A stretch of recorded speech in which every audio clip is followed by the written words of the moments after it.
પ્રકરણ 5 ગરીબી રેખા। મિત્રો આ પ્રકરણની અંદર આપણે પ્રારંભિક તબક્કાની અંદર ગરીબી રેખાનો અર્થ વિશે માહિતી મેળવી ચૂક્યા હતા, સાથે આવક અભિગમ અર્થાત પરંપરાગત ગરીબીનો ખ્યાલ અને બિન પરંપરાગત એટલે કે બિન આવક અભિગમ, ગરીબીના બિન આવક અભિગમ ખ્યાલની માહિતી મેળવી ચૂક્યા હતા। સાથે જરા લેક્ચર દરમિયાન આપણે અમુક પ્રકારના નિરપેક્ષ ગરીબીની પણ વાત કરી રહ્યા હતા। મિત્રો આજે આપણે જે અભ્યાસ કરીશું તે કંઈક ગરીબી રેખાના માપન ઉપર હશે, સાથે ગરીબીના નિર્દેશકો ઉપર હશે કે ગરીબી કોઈ પણ દેશમાં હોય તો એ દેશની અંદર કયા કયા પ્રકારની એ વસ્તુઓ જોવા મળશે કે જેના આધારે નક્કી કરી શકાય કે આ દેશમાં ગરીબીનું પ્રમાણ વ્યાપક હોય। પણ આપણે એ પહેલા આજે નિરપેક્ષ અને સાપેક્ષ એ બે પ્રકારના ગરીબીનો ખ્યાલ મેળવીએ।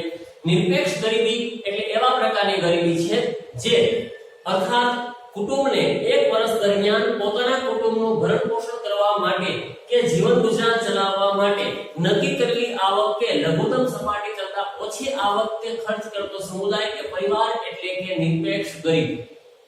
વખતો વખત દેશ આઝાદ થયો ત્યારથી ગરીબી રેખામાં માપનમાં વખતો વખત આંકડાકીય ફેરફારો જોવા મળ્યા છે આપણને। એટલે કે સીધો અર્થ આનો આ છે કે એક વર્ષ દરમિયાન કુટુંબની અંદર શિક્ષણ, આરોગ્ય, પરિવહન, કપડા, રહેઠાણ, મનોરંજન, પરિવહનના સાધનો વગેરે પાછળ ખર્ચ કરવો પડે તેમ જ છે, એના વિના ચાલે એમ નથી। પણ છતાંય એટલી લઘુત્તમ આવક પણ પરિવાર પ્રાપ્ત કરી શકતો નથી। આવો પરિવાર એ ગરીબી રેખા હેઠળ જીવતો પરિવાર કહી શકાય। મિત્રો પેજ નંબર 49 ઉપર ઘણા પ્રકારના આંકડાઓ આવ્યા છે। પેલી આંકડાઓનું વિશ્લેષણ કંઈક આ રીતે ટૂંકમાં તમને આપ્યું છે। આ ગરીબી રેખાના માપનને આ રીતે પણ 3 માર્કની અંદર લખી શકો છો આ પ્રશ્નને। મોટા ભાગના આ પ્રશ્નમાં એમસીક્યુ કે એક વાક્યના ઉત્તર બનતા હોય, આંકડાકીય છે એટલે। પણ આપણે ગરીબી રેખાના માપનને જોઈએ તો કોઈ પરિવાર ગરીબ ક્યારે કહી શકાય? તો નક્કી કરેલી જે આવક, અહીં આપણે નિરપેક્ષ ગરીબીનો ખ્યાલ સમજીએ છીએ કારણ કે ભારત વિકાસશીલ દેશ છે અને વિકાસશીલ દેશમાં નિરપેક્ષ ગરીબીના આધારે ગરીબીનું માપન થતું હોય છે।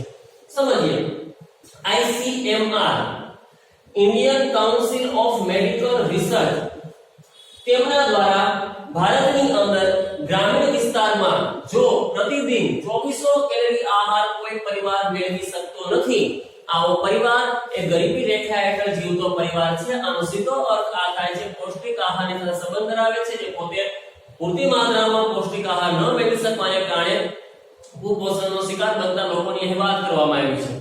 ગામડામાં 2400 કેલરી પ્રતિદિન જો આહાર ન મેળવી શકાતો હોય તોની વાત છે।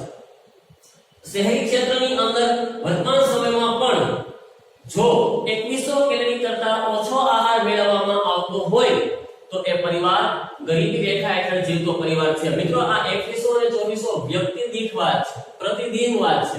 રોજના 2400 કેલરી આહાર અને પ્રતિ વ્યક્તિ દીઠની વાત કરવામાં આવે છે, પ્રતિદિન વ્યક્તિ દીઠ। રોજના એક એક વ્યક્તિને ગામડામાં રહેતો હોય કે શહેરમાં રહેતો હોય બેમાં તફાવત છે। ગામડામાં 2400 કેલરી અને શહેરમાં 2100 કેલરી। આમ શું કામ થયું? તો આમ થવા પાછળનું કારણ એકમાત્ર એ છે કે ગ્રામીણ વિસ્તારની અંદર મોટા ભાગે લોકો ખેતી કે ખેતી પ્રધાન પ્રવૃત્તિ સાથે જોડાયેલા હોય, શ્રમ પ્રધાન પ્રવૃત્તિ સાથે જોડાયેલા હોય, એટલે શ્રમ જ્યાં વધુ હોય, શારીરિક શ્રમ વધુ હોય, ત્યાં આહાર કે કેલરીની પણ વધુ પ્રમાણમાં જરૂર રહેતી હોય છે। કારણ કે જ્યારે શ્રમ થાય તો કેલરી એકત્ર બર્ન થાય, એટલે કે કેલરી નાશ થાય છે, ફરી પાછી કેલરીને આપણે મેળવવી પડતી હોય છે, કન્ઝ્યુમ કરવી પડતી હોય છે, એટલે કેલરી અહીં વધુ પ્રમાણમાં આવશ્યક રહેતી હોય। શારીરિક શ્રમ હોવાને કારણે શહેરી વિસ્તારમાં મોટા ભાગના શ્રમ છે માનસિક શ્રમ છે, તો માનસિક શ્રમની અંદર આહાર ઓછો જરૂર પડતો હોય, એટલે અહીં 2100 કેલરી આહાર નક્કી કરવામાં આવ્યો છે। જો કોઈ પણ પરિવાર આટલા આહાર કરતા પણ ઓછો આહાર મેળવતો હોય તો આવો પરિવાર એ ગરીબી રેખા હેઠળ જીવતો પરિવાર કહી શકાય। ત્યારબાદ જો આવકને આધારે નક્કી કરવામાં આવે તો 1969 ની અંદર છે દાંડેકર અને રથ સમિતિ, આ બે સમિતિ છે એ બે સમિતિના આધારે 1969 ની અંદર જે છે એ ગરીબી રેખાનું માપન કરવામાં આવ્યું। એ ખ્યાલ આયોજન પંચે મંજૂર પણ કર્યો। એની અંદર 1969 ના માપન વખતે 1960-61 માં જે વસ્તુની કિંમતો હતી કે ભાવ સપાટી રીતે આધાર હતો ભાવનો, ત્યાં આધાર વર્ષ નક્કી કરવામાં આવ્યું 1960-61। જો એ ભાવ સપાટીએ કોઈ વ્યક્તિએ આવક પ્રાપ્ત કરવાની થાય, માપન છે 1969 માં છે, પણ જ્યારે વસ્તુની કિંમતો હતી 60-61 ને ધ્યાને લેવામાં આવી અને એના આધારે દેશની અંદર એવરેજ આખા ઇન્ડિયાની વાત થાય છે 20 રૂપિયા કરતા ઓછી આવક દર મહિને મેળવતો હોય, આ માપન છે 1960 નું છે કે તબક્કા દરમિયાન આવક પણ ઓછી રહેવાની વાસ્તવિકતા છે। જો 1969 ની સાલમાં ઇન્ડિયાનો વ્યક્તિ જે છે કે દર મહિને 20 રૂપિયા કરતા પણ ઓછી આવક સીધો અર્થ એ થાય છે કે દેશની અંદર એ વ્યક્તિ ગરીબ છે. હવે આને આપણે અલગ અલગ આ સરેરાશ છે. હવે આપણે આને ગામડામાં અને શહેરમાં અલગ તારવવું હોય તો ગ્રામ્ય વિસ્તારની અંદર દર મહિને 15 રૂપિયા જેટલી આવક પ્રાપ્ત કરવી પડશે, જ્યારે શહેરની અંદર 22.5 રૂપિયા જેટલી આવક પ્રાપ્ત કરવી પડશે. પણ એટલી આવક કે ખર્ચ કરવા માટે કોઈ પણ પરિવાર સક્ષમ નથી તો એ નિરપેક્ષ ગરીબ છે. આનો અર્થ આ છે. હવે તમને થશે કે ગામડામાં 15 અને શહેરમાં 22, આ બેમાં તફાવત શા માટે છે? તો મિત્રો એની પાછળનું કારણ એકમાત્ર એ છે કે ગ્રામ્ય વિસ્તારની અંદર મોટા ભાગે દૂધ કે શાકભાજી પાછળ ખર્ચ ઓછા હોય છે, મકાનના ભાડાઓના ખર્ચ વધુ રહેતા નથી, મનોરંજન અને શિક્ષણ પાછળ ત્યાં ખર્ચ થતો નથી. જ્યારે શહેરી વિસ્તારમાં ખર્ચાઓ વધુ હોવાને કારણે શહેરમાં મોટા ભાગે આવક અને ખર્ચનું નિર્ધારણ વધુ રાખવામાં આવતું હોય છે ગ્રામ્ય વિસ્તાર કરતા. હવે ફરી વાર પાછી છે એ વખતો વખત જે ફેરફાર થાય છે એમ પ્રોફેસર ડીટી લાકડાવાળા સમિતિના આધારે ગરીબનું માપન કરવામાં આવ્યું. તો 1993 સાલમાં જે ગરીબનું માપન થયું ત્યારે ભાવ સપાટી જે લેવામાં આવી એ હતી 1973-74 ની. અર્થાત જે સમય દરમિયાન જે વસ્તુની કિંમતો હતી કે આધાર હતો વસ્તુની ભાવોમાં કોઈ ફેરફાર ન હોય તેવું આધાર પર સ્થિર વર્ષ કહી શકાય. એવા વર્ષને ભાવ ધ્યાને લેવામાં આવ્યું. 1973-74 ની જે વસ્તુની કિંમતો હતી એક વસ્તુની ખરીદી કરવા માટે વ્યક્તિએ ખર્ચ કરવો પડે તો એના માટે કેટલી આવક દર મહિને મેળવવી પડે એના આધારે ગરીબનું માપન કરવામાં આવ્યું. તો 1993 સાલમાં ગામડાની અંદર રહેતા વ્યક્તિએ દર મહિને 49 રૂપિયા જેટલી આવક પ્રાપ્ત કરવી પડશે. આનો અર્થ આ થઈ રહ્યો છે કે ગામડામાં રહેતા વ્યક્તિએ દર મહિને 1993 સાલમાં 49 રૂપિયા જેટલી આવક પ્રાપ્ત કરવી પડશે. શહેરી વિસ્તારમાં એ જ પ્રમાણે 57 વધારી નાખવામાં આવ્યું છે કારણ કે તમને કીધું કે શહેરી વિસ્તારમાં ખર્ચ વધુ હોય છે. માસિક 57 રૂપિયા જો ખર્ચ આવક પ્રાપ્ત ન કરી શકતો હોય એવો પરિવાર 1993 સાલમાં ગરીબી રેખા હેઠળ જીવતો પરિવાર કહી શકાય. હવે વર્તમાન સમયનો આધુનિક ખ્યાલ શું છે? તો પ્રોફેસર સુરેશ તેંડુલકર સમિતિએ વર્ષ 2011-12 માં જે આપણે શહેરી વસ્તી ગણતરી હતી એ પ્રમાણે ગરીબનું માપન નક્કી કરવા માટે ધારાધોરણ નક્કી કર્યા. ગ્રામ્ય વિસ્તારની અંદર રહેતા વ્યક્તિએ પ્રતિ વ્યક્તિ દીઠ 816 રૂપિયા જેટલી માસિક આવક પ્રાપ્ત કરવી પડશે અને પરિવાર દીઠ 4000 રૂપિયા. 5 પરિવાર એટલે 5 સભ્યો. ઇન્ડિયામાં પરિવાર એટલે કેટલા સભ્યો? 5 સભ્યો. જો પરિવાર દીઠ વાત કરવામાં આવે તો 4080 રૂપિયા કરતા પણ ઓછી આવક મેળવતો દર મહિને પરિવાર હોય તો એ ગરીબ પરિવાર છે. અને વ્યક્તિ દીઠ વાત કરીએ તો 816 રૂપિયા જેટલી આવક પ્રાપ્ત કરવી પડશે. અને એ જ પ્રમાણે તમે શહેરી વિસ્તારમાં જાઓ તો શહેરી વિસ્તારની અંદર પ્રતિ વ્યક્તિએ દર મહિને 1000 રૂપિયાની આવક પ્રાપ્ત કરવી પડશે. અને કાં તો પરિવાર છે તો 5 સભ્યોનો પરિવાર હોય તો એને દર મહિને 5000 રૂપિયા જેટલી આવક વર્ષ 2011-12 માં પ્રાપ્ત કરવી પડે. જો કોઈ પરિવાર વર્ષ દરમિયાન છે મંથ દરમિયાન 5000 રૂપિયા કરતા કે 1000 રૂપિયા વ્યક્તિ 1000 છે પરિવાર દીઠ 5000 છે એના કરતા પણ ઓછી આવક મેળવી રહ્યો છે તો આનો સિમ્પલી અર્થ એ થાય છે કે એ પરિવાર ગરીબી રેખા હેઠળ જીવી રહ્યો છે. હવે આંતરરાષ્ટ્રીય સ્તરે છે એ ગરીબીનું માપન વખતો વખત હતું. એક પરચેસ પાવર પેરિટી સમ ખરીદ શક્તિના સિદ્ધાંત મુજબ આવક અને ખર્ચના પ્રમાણને નક્કી કરીએ તો કોઈ વ્યક્તિ જે છે એ આંતરરાષ્ટ્રીય સ્તરે ગરીબ ક્યારે કહી શકાય? 1990 ની સાલમાં જો કોઈ વ્યક્તિ પોતાની પાછળ રોજનો $1નો ખર્ચ કરી શકતો ન હોય તો એ વૈશ્વિક સ્તરે ગરીબ છે. આ નિર્ધારણ થોડું પ્રમાણ થોડું ઊંચું છે કારણ કે વિશ્વમાં વિકસિત અને વિકાસશીલ બેઠેલા દેશ છે. હવે આપણે વૈશ્વિક ગરીબના નક્કી કરીએ છીએ. જો કોઈ વ્યક્તિ 1990 ની સાલમાં રોજના પ્રતિ $1 કરતા પણ ઓછો ખર્ચ પોતાની પાછળ કરી શકતો હોય તો એનો અર્થ આ થાય છે કે ગરીબ છે કારણ કે પોતે પૂરતો માત્રામાં ખોરાક પાછળ ખર્ચ કરી રહ્યો નથી, સારા રહેઠાણ પાછળ ખર્ચ કરી રહ્યો, કપડા પાછળ ખર્ચ કરી રહ્યો નથી. કારણ કે જ્યારે કોઈ વ્યક્તિ દર મહિને $30 આનો અર્થ આ નથી $30 જેટલો પણ ખર્ચ પોતાની પાછળ ન કરી શકે તો એ વૈશ્વિક સ્તરે ગરીબ છે. ફરી પાછળ આગળ વધીએ તો 2005 ની સાલમાં થોડું પ્રમાણ વધારવામાં આવ્યું અને પ્રતિદિન $1.25 ખર્ચ કરવો પડશે દૈનિક. એ ખર્ચ કરવા માટે કોઈ વ્યક્તિ સક્ષમ નથી તો માની લો કે એ વ્યક્તિ ગરીબી રેખા હેઠળ આવે છે. 2015 ની અંદર આ લગભગ $2 ની આસપાસ આવીને ઉભો રહ્યું એટલે કે $1.90 પ્રતિદિન પોતાની પાછળ જો કોઈ વ્યક્તિ ખર્ચ કરી રહ્યો નથી તો એ વ્યક્તિ એ આંતરરાષ્ટ્રીય સ્તરે ગરીબ છે. હવે આ સમ ખરીદ શક્તિના સિદ્ધાંત મુજબ છે એટલે કે આવકની સાથે ખર્ચની સાથે વેચવામાં આવેલ છે. કોઈ વ્યક્તિની જો એક આવક હશે $30 આવક હશે તો એ વ્યક્તિ પોતે દર મહિને પોતાની પાછળ $30 સુધીનો ખર્ચ કરી શકશે. કોઈ વ્યક્તિની અહીં $60 સુધી આવક થશે તો એ પોતે વ્યક્તિ પોતાની પાછળ $60 સુધી ખર્ચ કરી શકશે. એટલે આનો અર્થ આ થાય છે કે જો કોઈ પણ પરિવાર 2015 ની સાલ પ્રમાણે લગભગ $60 મહિને આવક પ્રાપ્ત કરી શકતો નથી તો એ વ્યક્તિ ગરીબી રેખા હેઠળ જીવતો ગરીબ તરીકે ઓળખાય. કહી શકાય. આ વૈશ્વિક સ્તરનું માપન છે વખતો વખત ફરતું હોય છે. હવે ભારતમાં નિરપેક્ષ ગરીબીનું પ્રમાણ તમે જોશો ને તો સુરેશ તેંડુલકર સમિતિના અંદાજ મુજબ ભારતમાં વર્ષ 2005 માં નિરપેક્ષ ગરીબીનું પ્રમાણ 37.2% જે 2011-12 માં ઘટીને 21.9% થી મિત્રો અર્થ આ થાય છે કે હજી પણ દર 21 થી 22 લોકો પોતે અન્ન વસ્ત્ર અને આવાસ સામે ઝઝૂમી રહ્યા છે અથવા તો એનો સંઘર્ષનો સામનો કરી રહ્યા છે. દર 21 લોકો હજી પણ ગરીબી રેખાની આસપાસ આવે છે. એ છે 2011-12 પ્રમાણે. હવે અહીંયા ચાર આપ્યો છે પેજ નંબર 50 ઉપર કોષ્ટક નંબર 5.1 ભારતમાં ગરીબીનું ટકાવારીનું પ્રમાણ વર્ષ 2004-5 માં ગામડામાં જે છે ગરીબીનું પ્રમાણ હતું 33.8% અને 11-12 માં શહેરીમાં હતું તે હતું 25.7%. સોરી ગામડામાં 2011-12 માં 25.7%. હવે શહેરની અંદર 2004-5 માં ગરીબીનું પ્રમાણ હતું 25.7%. એનો અર્થ એ છે કે 125 લોકો ગામડામાં 2004-5 પ્રમાણે શહેરની અંદર છે એ ગરીબી રેખા હેઠળ જીવી રહ્યા છે 25.7%. હવે એ જ શહેરી વિસ્તારમાં 2011-12 ની વાત કરીએ તો 13.7% ગરીબીનું પ્રમાણ ઘટે છે. સમગ્ર ભારતની વસ્તીને ધ્યાનમાં લઈએ તો ગામડામાં હતા 37.2% 2004-5 ની અંદર જે 2011-12 માં આવ્યા 21.9% ની આસપાસ. આનો સીધો અર્થ આ છે કે દેશમાં ગરીબીનું પ્રમાણ ધીમે ધીમે ઘટ્યું છે. શા માટે ઘટે તો આ આંકડાઓની સાથે સંબંધ રાખે.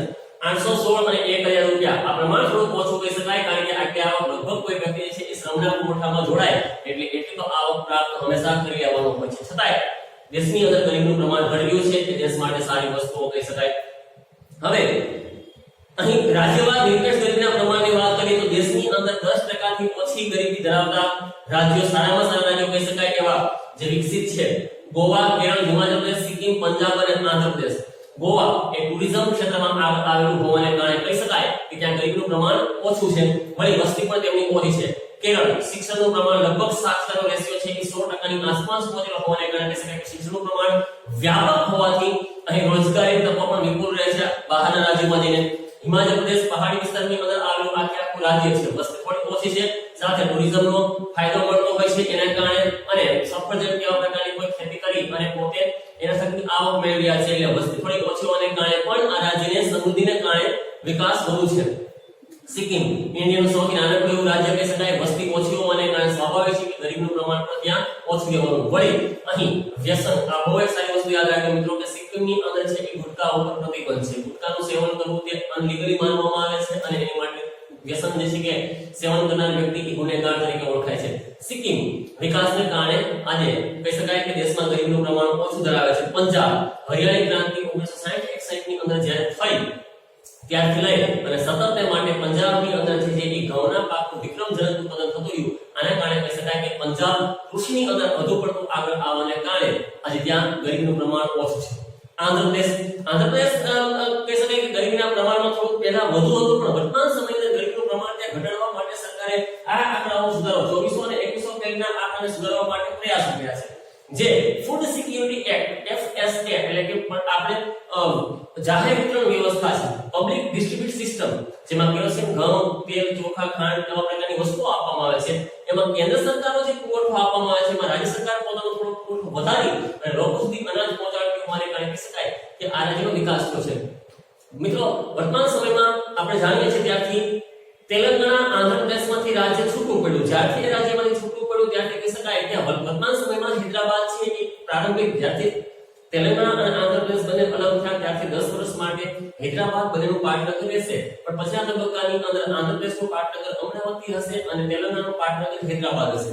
હવે ત્યારબાદ જોશો આપણે ત્યારબાદ 10 વર્ષ પૂરા થશે 2014 થી 2024 ની આસપાસનો તબક્કો જ્યારે પૂરો થશે મિત્રો ત્યારે કહી શકાય કે હૈદરાબાદ તેલંગાણામાં ભળશે એટલે કહી શકાય કે તેલંગાણા જે છે એ ઝડપથી આગળ નીકળતું રાજ્ય નીકળી જશે કારણ કે ઓલરેડી હૈદરાબાદ છે એ આંધ્ર પ્રદેશનું હબ કહી શકાય અથવા સેન્ટર કહી શકાય. તો આંધ્ર પ્રદેશમાં કદાચ ભવિષ્યની અંદર આ આંકડામાં ગરીબીના આંકડામાં થોડા ઘણા ફેરફાર આપણને જોવા મળી શકે છે. 10 થી 20% પ્રમાણ ધરાવતા રાજ્યો જમ્મુ કાશ્મીર રાજ્યની અંદર વર્તમાન સમયમાં મિત્રો એવું કહી શકાય કે રોજગારીની તકો થોડી ઘણી ઘટેલી છે. પ્રવાસન ક્ષેત્ર ઉપર થોડો ઘણો ફરક પડ્યો છે. કલમ નંબર 370 નાબૂદ થયા બાદના તબક્કા દરમિયાન જે હદે છે એ એકંદરે જમ્મુ કાશ્મીરને સંઘર્ષનો સામનો કરવો પડ્યો. ખાસ કરીને મોટા ભાગના મોલ કે માર્કેટ બજારો બંધ રહી એના કારણે એના ધંધા ઉદ્યોગો અને રોજગારીને ફરક પડ્યો છે. વળી 2001 પછીના તબક્કાથી અહીં આતંકવાદ સતત માટે માંજા મૂકી ગયો છે એટલે આતંકવાદી પ્રવૃત્તિઓ એટલી હદે વધી હોવાને કારણે ટુરિઝમ છે એની ઉપર અસર થઈ છે. પ્રવાસન ક્ષેત્ર ઉપર અસર થઈ છે. મોટા ભાગના પ્રવાસીઓ વર્તમાન સમયની અંદર જમ્મુ કાશ્મીર જવાનું ટાળતા હોય છે, પણ ભૂતકાળની અંદર પ્રવાસન ક્ષેત્રે આગળ નીકળવાને કારણે સાથે અમુક પ્રકારના બાગાયતી ખેતી કરવાને કારણે જમ્મુ કાશ્મીરમાં ગરીબીનું પ્રમાણ થોડું ઘણું ઓછું કહી શકાય. હરિયાણા પણ પંજાબની અંદર કૃષિની ક્ષેત્રની અંદર આગળ નીકળેલું હોવાને કારણે કહી શકાય કે હરિયાણામાં પણ ગરીબીનું પ્રમાણ ઓછું છે. ભારતનું સાવ દક્ષિણનું રાજ્ય એટલે કે તમિલનાડુ, ચેન્નઈ એમનું પાટનગર છે, વિશાળ એમને દરિયા કિનારો પ્રાપ્ત થયો છે માછીમારીને કારણે, અને અમુક પ્રકારના ઇન્ડસ્ટ્રીયલ ઝોનનો વિકાસ કરી શકવાને કારણે તમિલનાડુએ ગરીબીનું પ્રમાણ થોડું ઘણું ઓછું કર્યું છે, 10 થી 20% ની વચ્ચે ગરીબીના પ્રમાણમાં આવ્યું છે. ગુજરાત રાજ્ય 14.7% જેવી ગરીબી ધરાવે છે. આપણું ખુદનું ગુજરાત દર 14 લોકો હજી પણ ગુજરાતમાં ગરીબ છે, આનો અર્થ આ થઈ ગયો છે. મિત્રો 14.7% ની સાથે ગુજરાતમાં ગરીબીનું પ્રમાણ ઓછું છે કહી શકાય.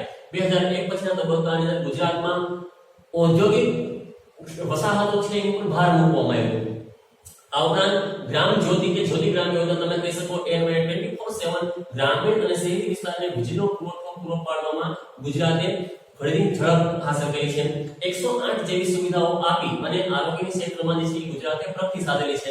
આ ઉપરાંત રોડ રસ્તાઓ આધુનિક બનાવવા માટે ગુજરાતે ભાર મૂક્યો. અમદાવાદ, રાજકોટ, વડોદરા, સુરત, ભાવનગર, પોરબંદર, જૂનાગઢ આવા મહાનગરપાલિકાઓ ધરાવતા ક્ષેત્રોને ઝડપથી આગળ વધે એ માટે સ્માર્ટ સિટીના પ્રોજેક્ટની અંતર્ગત જે છે કે વધુ પ્રમાણમાં મૂલ્યાંકન કરવામાં આવ્યું, રોજગારીની તકો વિપુલ કરવામાં આવી. આથી ગુજરાતની અંદર કહી શકાય કે ગરીબીનું પ્રમાણ થોડું ઘણું ઓછું છે, 10% થી ઓછું નથી, હજી પણ 14% છે, જે આપણે 2021 માં આપણે નવા આંકડાઓ કદાચ પ્રાપ્ત થઈ શકે છે. ત્યારબાદ રાજસ્થાન રાજ્ય, વિશાળ વિસ્તાર ધરાવતું દેશનું સૌથી મોટું વિસ્તારની દ્રષ્ટિએ રાજ્ય રાજસ્થાન. ગરીબીનું પ્રમાણ 10 થી 20% ની આસપાસ છે. હા, કૃષિનો વિકાસ નથી થઈ શક્યો, પણ એના મુખ્ય મહાનગરો છે એ જયપુર કે એવા રાજ્યોની અંદર છે એ ઉદ્યોગોનો વિકાસ વધુ થયો, આથી ત્યાં ગરીબીનું પ્રમાણ ઓછું હોઈ શકે. એમનો વાયવ્ય પૂર્વ જે ગુજરાત ઇન્ડિયાનો વાયવ્ય પૂર્વ એટલે રાજસ્થાન રાજ્ય કહી શકાય, પણ એનો પશ્ચિમી ભાગ છે એ શુષ્ક છે, અર્થાત રણ વિસ્તારવાળો છે, ત્યાં વિકાસની તકો ઓછી હોવાને કારણે એ વિસ્તારમાં ગરીબીનું પ્રમાણ વધુ છે. પરંતુ જે પૂર્વનો ભાગ છે રાજસ્થાનનો, ત્યાં વ્યાપક રોજગારી તકો રહે છે. વળી ઉત્તર પ્રદેશ રાજ્યની સરહદ હોય, મધ્યપ્રદેશ રાજ્યની સરહદ હોય, ગુજરાતની સરહદ હોય છે, દિલ્હી સાથે કે હરિયાણા સાથે પણ એનું ઝડપથી નજીકનું કનેક્શન હોવાને કારણે રોજગારીની તકોની બાબતમાં રાજસ્થાન થોડું ઘણું આગળ કહી શકાય. વર્તમાન સમયની અંદર છે ગુજરાતની નર્મદા સરદાર સરોવર યોજના, જેમાં મહારાષ્ટ્ર, મધ્યપ્રદેશ, ગુજરાત અને રાજસ્થાન આ 4 રાજ્યો પાણીનો લાભ મેળવી રહ્યા છે. એમાં રાજસ્થાનને પણ મળ્યો છે. એટલે સિંચાઈની સગવડતાઓ વધવાને કારણે ધીમે ધીમે રાજસ્થાન રાજ્યમાં ગરીબીનું પ્રમાણ ઘટી રહ્યું છે. એમાં કોઈ શક નથી. મહારાષ્ટ્ર રાજ્ય મુંબઈ એનું પાટનગર છે. મોટા ભાગે મુંબઈની અંદર આખા દેશમાંથી આવીને રોજગારી પ્રાપ્તિ માટે લોકો વસવાટ કરતા હોવાને કારણે મુંબઈ ઝડપથી વિકાસ પ્રાપ્ત કર્યો છે. આ ઉપરાંત મહારાષ્ટ્રમાં મુંબઈ, પુણે, નાસિક આવા રાજ્યોની અંદર પ્રાચીન સમયથી લઈ એટલે કે આધુનિક કાળથી કાપડની મિલો આવેલી હોવાને કારણે વર્તમાન સમયની અંદર મોટા ભાગે આ રાજ શહેરોની અંદર રોજગારીની પુષ્કળ તકો છે.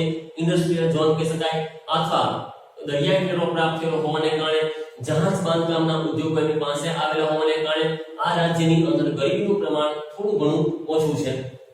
આ ઉપરાંત મિત્રો ત્રિપુરા ત્રણેય બાજુએ જેમને બાંગ્લાદેશથી ગયો છે એવું રાજ્ય ઇન્ડિયાનું એટલે ત્રિપુરા રાજ્યમાં ગરીબીનું પ્રમાણ ઓછું કહી શકાય. એનું પાછળનું એક જ કારણ એ છે કે વસ્તી ઓછી છે. ભારતની અંદર છે એ સૌથી પૂર્વમાં આવેલા છે નાગાલેન્ડ, જ્યારે નાગાલેન્ડ કોહિમા એનું પાટનગર છે. આ નાગાલેન્ડની અંદર પણ ગરીબીનું પ્રમાણ ઓછું, એ પાછળનું કારણ એ છે કે વસ્તીનું પ્રમાણ ઓછું હોવાને કારણે. સાથે શિલોંગ જેનું પાટનગર છે એવું મેઘાલય રાજ્ય, મેઘાલયની અંદર પણ અસમથી નજીક આવેલું હોવાને કારણે, બંગાળની ખાડીની આસપાસના વિસ્તારમાં આવેલું હોવાને કારણે અહીં ચા કોફીના જે છે એ વધુ પ્રમાણમાં ખેતી થઈ, આના કારણે કહી શકાય કે એ પ્રાંતમાં પણ ગરીબીનું પ્રમાણ ઓછું છે. હવે મિત્રો 20 થી 30% અહીં ગરીબીનું પ્રમાણ થોડું ઘણું આપણને જોવા મળે છે એવા રાજ્યો. પશ્ચિમ બંગાળ, કલકત્તા સિવાય મોટા ભાગના છે એ નગરો પશ્ચિમ બંગાળના ગરીબી રેખા હેઠળ ધકેલાયા છે, સપડાઈ રહ્યા છે. સસ્તો માનવ શ્રમ, ઓછા પગારથી પણ વધુ કામ મેળવી શકાય, એટલે માનવ શ્રમની બાબતમાં સસ્તામાં સસ્તો માનવ શ્રમ હોય તો એ પશ્ચિમ બંગાળમાં છે. મિત્રો મેં તમને કીધું કે કલકત્તા સિવાય મોટા ભાગના વિસ્તારની અંદર વધુ પડતો કોઈ વિકાસ ન થઈ શક્યો હોવાને કારણે લોકોને રોજગારી મેળવવામાં તકલીફો થઈ રહી છે. આને કારણે કહી શકાય કે પશ્ચિમ બંગાળમાં ગરીબીનું પ્રમાણ થોડું વધુ છે. હવે મિઝોરમ રાજ્ય, આઇઝોલ કે આઝવાન જેનો છે એ એકંદરે પાટનગર છે. એ મિઝોરમ રાજ્ય જે છે એ પણ એકંદરે ભૂતકાળથી બળવાખોરીનો ભોગ સતત માટે બનતું આવ્યું છે. જ્યાં છે એ એકંદરે જે આદિવાસી સમુદાયના લોકો છે એમણે વખતો વખત છે કોમી હિંસાઓ કે હુલડોમાં સતત માટે સંડોવાયેલા રહેલા હોવાને કારણે આ રાજ્ય ઝડપથી પોતાનો વિકાસ પ્રાપ્ત કરી શક્યું નહીં. સાથે ગરીબીનું પણ પ્રમાણ ત્યાં વ્યાપક છે. આ ઉપરાંત કર્ણાટક રાજ્યમાં પણ ગરીબીનું પ્રમાણ 20 થી 30% ની વચ્ચે આવે છે. બેંગ્લોર એમનું પાટનગર છે, પણ એને બાદ કરતા મોટાભાગના પ્રાંતની અંદર વધુ પડતો કોઈ વિકાસ થઈ શક્યો નહીં. અરબ સાગરના કિનારે આવેલું આ રાજ્ય સાઉથમાં એમને કેરળની સરહદ લાગુ પડે છે, ઉત્તરમાં એમને ગોવા રાજ્ય લાગુ પડે છે, પણ કહી શકાય કે અહીં આ રાજ્યની અંદર પણ વિકાસની તકો જેટલી પ્રાપ્ત થવી જોઈએ એટલી પ્રાપ્ત થઈ શકી નથી. સિવાય કે આઈટી હબ એવા બેંગ્લોરને વાત કરીએ તો ઉત્તર પ્રદેશ રાજ્ય ભારતની અંદર વિશાળ વસ્તી ધરાવતું એકમાત્ર રાજ્ય એટલે ઉત્તર પ્રદેશની અંદરથી સૌથી વધુ વસ્તીનું પ્રમાણ છે. આજે લોકો રોજગારી મેળવવા માટે અનેક પ્રકારની સમસ્યાઓનો સામનો કરી રહ્યા છે. મિત્રો, આ ઉત્તર પ્રદેશ રાજ્યની અંદર લગભગ રોજગારી માટે બીજા રાજ્યો ઉપર આધાર રાખવો પડતો છે, ને કાં દિલ્હી ઉપર એને મોટા ભાગનો આધાર રાખવો પડ્યો. વળી મોટા ભાગે સામાજિક રીતે જોવા જાય તો સામાજિક રીતે ઘણી બાબતોમાં ફસાદ છે. હિન્દુ મુસ્લિમના ઝઘડાઓ વારંવાર ત્યાં જોવા મળેલા છે. વિકાસની બાબતોની વાત કરીએ તો વિકાસની તકો એટલી માત્રામાં પ્રાપ્ત થઈ શકી નથી જેટલી અન્ય રાજ્યોને થવી જોઈએ. પણ એની પાછળનું કારણ એકમાત્ર એ હતું કે કદાચ વસ્તી વધુ હોવાને કારણે હજી વીજળીની સુવિધાઓ ગામડા સુધી પહોંચાડી શકાણી નથી. એટલે યુપી છે એ એકંદરે લખનઉ જેવું કહી શકાય કે પાટનગર છે એવું આ રાજ્ય પણ ગરીબી રેખા હેઠળ જીવી રહ્યું છે. હવે મિત્રો, સૌથી જેને કહી શકાય કે સખતને માત્ર ગરીબીનું પ્રમાણ ધરાવતા હોય એવા રાજ્યો 30 થી 40% માં આવે છે એવા રાજ્યોની વાત કરીએ, જેમાં મધ્યપ્રદેશને મોટા ભાગે વિસ્તાર વધુ છે પણ વસ્તી ઓછી છે. વસ્તી પણ વધુ છે. પહાડી વિસ્તારો અને આદિવાસી સમુદાય વધુ પ્રમાણમાં હોવાને કારણે આ રાજ્યની અંદર પણ લગભગ રોજગારી તકો ઓછી રહેવાને કારણે મોટા ભાગના લોકો આજે પોતાના રાજ્યમાંથી બીજા રાજ્યમાં, ખાસ કરીને ગુજરાત, મહારાષ્ટ્ર આવા રાજ્યો ઉપર આધાર રાખે છે રોજગારી માટે. અને મધ્યપ્રદેશમાં પણ ગરીબીનું પ્રમાણ વ્યાપક છે. અસમ ચાના બગીચાઓ ધરાવતું એકમાત્ર રાજ્ય એટલે અસમ. લગભગ 12 માસ સૌથી વધુ પ્રમાણમાં વરસાદ પ્રાપ્ત મેળવતું રાજ્ય એટલે અસમ. પહાડી વિસ્તારમાં આવેલું છે. ખાસી અને આદિવાસી સમુદાય જે છે આખું રાજ્ય આદિવાસી સમુદાયની વસ્તી ધરાવતું આ રાજ્ય છે. પણ મિત્રો, અહીં ચાના બગીચાઓના માલિકો છે એ એકંદરે ધનાઢ્ય છે. ચાના બગીચામાં કામ કરતી મહિલાઓ કે લોકો છે એમનું આર્થિક શોષણ વધુ પ્રમાણમાં થાય છે. એમને એકંદરે સૌથી મામૂલી રોજગારી ચૂકવી અને પુષ્કળ પ્રમાણમાં કામ લેવામાં આવે છે. એટલે કહી શકાય કે ગરીબી પુષ્કળના માત્રામાં ગરીબીનું પ્રમાણ ધરાવતું હોય એવું અસમ રાજ્ય છે. દેખીતી રીતે કુદરતી સૌંદર્યની બાબતમાં અસમ શ્રેષ્ઠ છે, પણ જો લોકોની વાસ્તવિક જીવનની જ્યાં વાત કરવામાં આવે તો આ રાજ્યની અંદર ગરીબીનું પ્રમાણ વ્યાપક કહી શકાય. હા, એનું દિસપુર, અસમનું પાટનગર દિસપુર છે એ વિકાસની બાબતમાં આગળ નીકળી ચૂક્યું કહી શકાય, પણ અન્ય ગ્રામીણ પ્રાંતોની કે છૂટાછવાયા વિસ્તારોની અંદર એટલી માત્રામાં રોજગારી મળી ન શકવાને કારણે ગરીબીનું પ્રમાણ વ્યાપક છે. ત્યારબાદ આવે છે મિત્રો એ છે ઓડિશા. ભુવનેશ્વર એનું પાટનગર છે. દરિયા કિનારો એમને પ્રાપ્ત થયો છે. માછીમારી સિવાય મોટા ભાગના ઔદ્યોગિક વસાહતોનું પ્રમાણ ઓછું હોવાને કારણે કહી શકાય કે આ રાજ્યમાં ગરીબીનું પ્રમાણ વધુ છે. જીવન સ્તર મોટા ભાગે તળિયાની આસપાસ રહેતું હોય છે. વળી માછીમારીનો વ્યવસાય કરતા લોકો આવક પ્રાપ્ત કરી શકે છે, પણ ઓડિશાની અંદરના મધ્ય ભાગની અંદર રહેલા ગામડાઓ કે પ્રાંતો વિકાસ ન થઈ શકવાને કારણે આ રાજ્યમાં રોજગારીનું પ્રમાણ ઓછું છે. બિહાર પટના જેવું પાટનગર છે. આજે પણ 24 કલાકની વીજળી હજુ સુધી અમુક વિસ્તારોમાં પહોંચી શકાય પૂરી પાડી શકાણી નથી. લગભગ મોટા ભાગના બિહારના લોકો મધ્યપ્રદેશ, ગુજરાત, મહારાષ્ટ્ર આવા રાજ્યોમાં જઈને રોજગારી મેળવવા માટે આધાર રાખે છે. આ સિવાય ઉત્તર ભારતમાં દિલ્હી, પંજાબ સુધી પણ એકંદરે બિહારના લોકો રોજગારી મેળવવા માટે ઝઝૂમી રહ્યા છે. બિહારની અંદર પણ ગરીબીનું પ્રમાણ 30 થી 40% કહી શકાય. 2001 થી 2010 સુધી ભારતની અંદર સૌથી વધુ પ્રમાણમાં ગરીબી ધરાવતું રાજ્ય હતું એ 39% સાથે બિહાર. 2011 થી આંકડો ચેન્જ થયો અને ઇન્ડિયામાં સૌથી વધુ ગરીબીનું પ્રમાણમાં છત્તીસગઢ આવી ગયું. ત્યારબાદ આવે છે એ છે મણિપુર. મણિપુર એકંદરે ગરીબીનું પ્રમાણ વ્યાપક ધરાવતું રાજ્ય કહી શકાય. ઇમ્ફાલ એનું પાટનગર છે મિત્રો, પણ એકંદરે ત્રિપુરાની જેમ મણિપુરને પણ બાંગ્લાદેશની સરહદો નડતી હોવાને કારણે રોજગારીની એટલી માત્રામાં તકો નથી. પહાડી વિસ્તારમાં આવેલાને કારણે કૃષિનો વિકાસ પણ એટલો વેગીલો થઈ શક્યો નથી.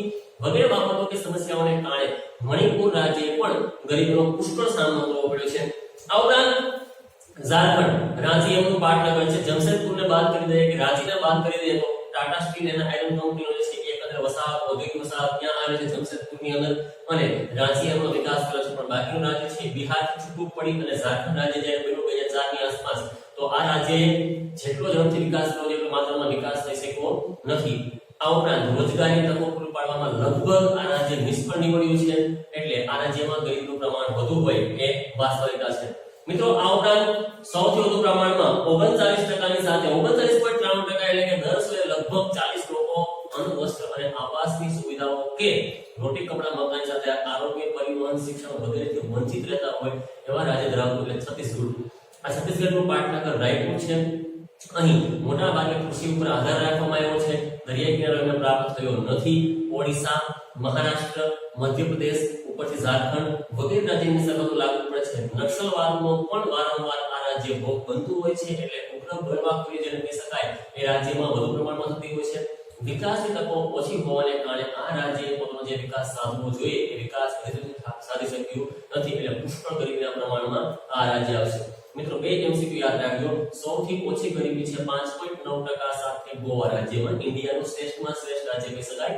અને સૌથી વ્યાપક ગરીબી છે 39.93% છત્તીસગઢની અંદર. એટલે આ બે આંકડાઓ આપણને એક વાક્યમાં પૂછવામાં આવશે. બાકીના રાજ્યોની મેં તમને માહિતી આપી છે, માત્ર ઇન્ફોર્મેશન છે. એટલે એક શા માટે ગરીબી છે તે બાબતની હતી. હવે સાપેક્ષ ગરીબી, બીજી ગરીબી છે એ ગરીબીનો પ્રકાર છે સાપેક્ષ ગરીબી.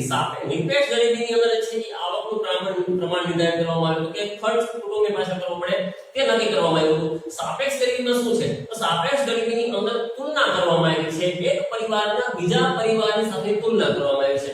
ઘણી વખત આ પ્રકારના ખ્યાલથી માપન ઇન્ડિયામાં શક્ય નથી, વિકસિત દેશોમાં આ શક્ય છે. એટલે કે એક વ્યક્તિની આવક 10,000 રૂપિયા છે, એની સામે બીજા વ્યક્તિની આવક 9,000 રૂપિયા છે, અને ત્રીજા વ્યક્તિની આવક છે એ છે 8,000 રૂપિયા છે. તો હવે 10,000 રૂપિયા ધરાવનાર વ્યક્તિ એ શ્રીમંત છે અને બાકીના બે સાપેક્ષ ગરીબ છે. 9,000 અને 8,000 ની આવક ધરાવનાર વ્યક્તિઓ. હવે જો 10,000 ધરાવતો આવક ધરાવતો વ્યક્તિને બાદ કરી નાખવામાં આવે અને 9,000 અને 8,000 ની આવક વાળા વ્યક્તિને રાખવામાં આવે તો 9,000 ની આવક છે એ વ્યક્તિ શ્રીમંત છે અને 8,000 ની આવક ધરાવનાર વ્યક્તિ કેવો છે? સાપેક્ષ ગરીબ. એ સાપેક્ષ ગરીબીનું માપન ઇન્ડિયામાં શક્ય નથી, એનું માપન છે વિકસિત દેશોમાં થશે. આ માપનનો સૌથી મોટી મર્યાદા એક જ છે કે કોઈ એક દેશની અંદર ઘણી વખત ઇન્ડિયામાં મુકેશ અંબાણી છે કે ટાટા સ્ટીલ કંપનીના છે એ માલિકો છે એ મોટા ભાગે છે રતન ટાટા છે એ શ્રીમંતો હોઈ શકે. એની સામેના આખો ઇન્ડિયા સાપેક્ષ ગરીબી બની જાય, કારણ કે એટલી આવક લગભગ કોઈની હોવાની ન હોવાને કારણે દેશ આખે સાપેક્ષ ગરીબ છે. આનો અર્થ આ થયો. એટલે સાપેક્ષ ગરીબીનું માપન છે એ એકંદરે વ્યક્તિની આવકની સાથે કરવામાં આવે છે. એક વ્યક્તિની આવકની સામે બીજા વ્યક્તિની આવક કેટલી છે. જો એ વ્યક્તિની આવક ઓછી હોય તો ઓછી આવક વાળો વ્યક્તિ વધુ આવક ધરાવનાર વ્યક્તિની સરખામણીમાં સાપેક્ષ ગરીબ બને છે. મિત્રો પેજ નંબર 51 ઉપર આપણને એક 5.3 નામનું બોક્સ પણ આપેલું છે, જેમાં જૂથ એકમાં છે 0 થી 30,000 નું આવક ધરાવનાર વ્યક્તિઓ, બીજામાં છે 30,000 થી 1 લાખ ની આવક ધરાવનાર વ્યક્તિઓ, ત્રીજા જૂથમાં છે 1 લાખ થી 3 લાખ ની આવક ધરાવનાર વ્યક્તિઓ, અને ચોથા જૂથમાં છે 3 લાખ થી 10 લાખ. જ્યારે જૂથ નંબર 5 છે કે 10 લાખ થી વધુ આવક ધરાવનારા વ્યક્તિઓનું જૂથ. તો મિત્રો તમે સિમ્પલી સીધું બોક્સ જોશો એટલે તમને ખ્યાલ આવશે કે 10 લાખ થી વધુ આવક છે ને એ બધા છે એ શ્રીમંતો છે. એની સરખામણીએ 30,000 વાળા હોય, શૂન્યની આવક વાળા હોય કે એકંદરે 1 લાખ થી 10 લાખ આવક ધરાવનારા હોય, બધા કેવા છે? સાપેક્ષ ગરીબ. જો હવે આમાંથી 10 લાખનું જૂથ બાદ કરી નાખવામાં આવે અને 3 લાખ થી 10 લાખનું જૂથ રાખવામાં આવે તો એનો અર્થ એ થાય છે કે 1 લાખ થી 3 લાખ વાળા પણ ગરીબ છે, 30,000 થી 1 લાખ વાળા એ પણ ગરીબ છે, અને 0 થી 30,000 ની આવક ધરાવનાર લોકો પણ ગરીબ છે. એટલે જો અહીં એકંદરે કોઈ એક વ્યક્તિની આવકને બીજા વ્યક્તિની આવકની સામે વહેંચવામાં આવે, સરખાવવામાં આવે તો એ વ્યક્તિ ઊંચી આવક વાળી સરખામણીમાં સાપેક્ષ ગરીબ હંમેશા બનતો હોય છે. મિત્રો આજે આપણે નિરપેક્ષ અને સાપેક્ષ ગરીબી સુધી બે પોઈન્ટ સુધી રાખીશું. અહીં આપણે બોર્ડ ઉપર એક પ્રશ્ન આપ્યો છે ગરીબી રેખાનું માપન. આ એક જ માત્ર પ્રશ્ન આપણે આપણી ફેસબુક ની અંદર લખવાનો છે. ભારતમાં ગરીબી રેખાનું માપન જણાવો. અહીં આપણે જે પોઈન્ટ બનાવેલા છે બધા પોઈન્ટ છે એ પોઈન્ટ પ્રમાણે આપણે આપની ફેસબુક ની અંદર લખવાના છે. આગળ આપણે સમાપ્ત કરીએ છીએ. ધન્યવાદ.